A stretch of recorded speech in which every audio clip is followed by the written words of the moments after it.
আজ আমি বানাবো জিভে জল আনা রেসিপি। করম চা চিনেন? করম চা মাখা। দেখেন তো সবার রিয়াকশানটা কেমন এই বানানি খাওয়ার পরে। একদম 3টা ইনগ্রিডিয়েন্ট দিয়ে বানাই ফেলছি একালে মুখে জল আনা রেসিপি। এই রেসিপি দেখেও যদি আপনাদের জিভে জল না আসে তাহলে ভাববো আপনারা মানুষই না। এই যে দেখেন, বিশেষ করে মেয়েদের, এই যে দেখেন পুরা কতগুলা করম চা হয়েছে, একটা গাছে ঝিক্কা পড়ছে। তো এই দেখেন আমরা একটু করম চা সিরজা বিরজা লইতেছিলাম, এককালে পাইকা পাইকা লাল হয়ে গেছে। আমি তো এক বাটির মতো নিয়ে নিছি। আর ভাই, করম চার যে পরিমাণে কষ থাকে, আমি এগুলো অনেক সময় জলে ভিজায় রাখছিলাম।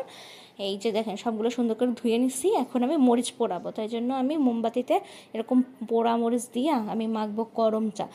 এটার স্মেলটা একদমই অন্যরকম। ভাজা মরিচের থেকে পোড়া মরিচের স্মেলটা এত ভালো আসে যা কল্পনার বাহিরে।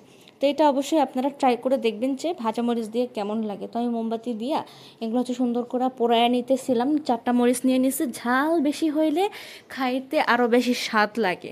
তো আমরা তো তেমন বেশি ঝাল খাই না, আমরা তো মিডিয়াম হিসেবে 4টা মরিচ দিয়ে দিছিলাম। আর বোম্বাই মরিচ দিয়া এই করম চা মাখা করব।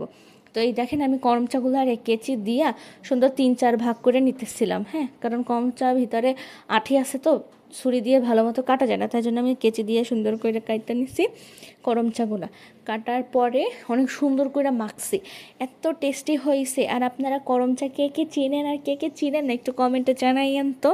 আর এই যে দেখেন আমি কত সুন্দর করে কাটতে নিতেছিলাম।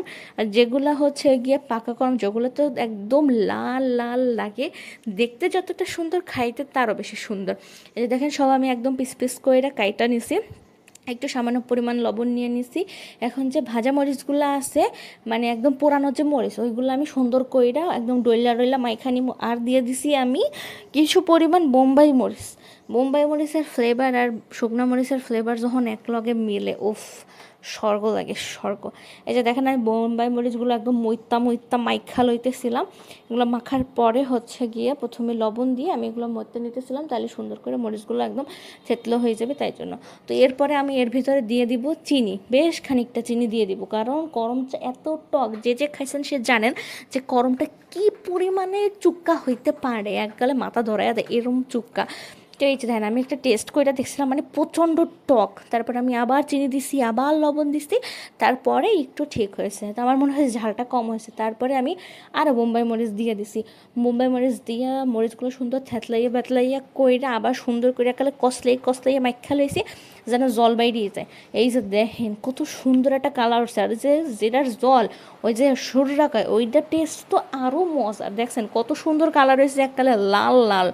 তো এই যে দেখেন মানুষের খাওয়ার রিয়াকশান, এই যে ছোটলু কত কষ্ট করে পারছে হেয়ার খাইয়া, কি সুখ লাগে।